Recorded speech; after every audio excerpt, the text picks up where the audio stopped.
Today is National Equal Pay Day.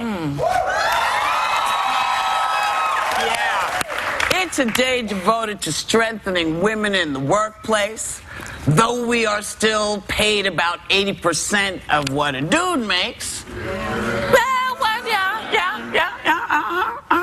And the current administration is celebrating today by revoking fair pay and safe workplace order, which could force women who make sexual harassment claims to do it in private. Arbitration, instead of doing it out in public so people will know what's going on. So is this what we talk about when we talk about making America great again? Omarosa promised that Trump would shatter the glass ceiling. This is not helping, Omarosa. Your face. It's not helping. Stately of you. It's not helping. When you look at the pay disparity between men and women, you know, women on average, I think, make 83 cents to the dollar. So over the course of a lifetime, white women lose $400,000, black women lose $840,000, and Latinas lose $1 million. I'm black and Latina, so I am screwed, basically.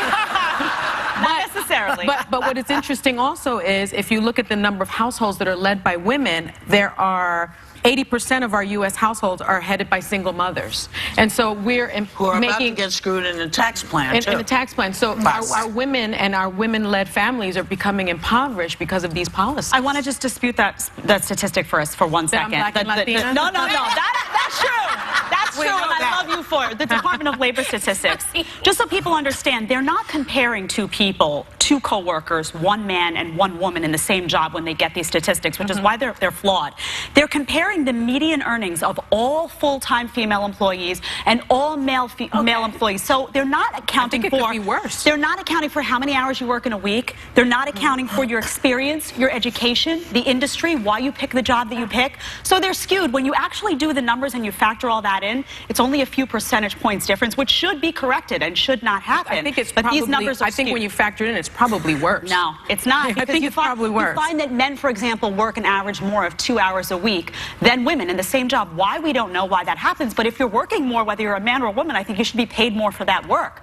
So you need to performance needs to come into play, experience, the reason why you choose the job that you job, whether you're a man or a woman. I think women take time off also to have children, so that probably that's true, but that has to stay home with their kids when they're babies. Why then do people say, well, no, if you're the right person for the job, you should be paid what you should get paid for that job? Why is there a difference why don't you just between get paid the same thing? What they pay a dude? And we know this because, you know, some of us have seen it.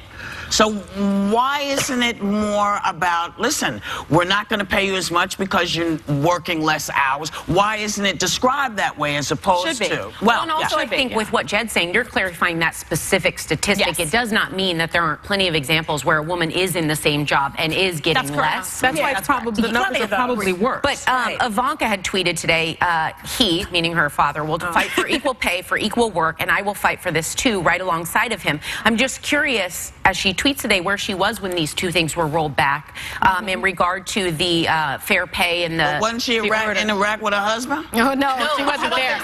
She wasn't there. The point being... She wasn't there. No.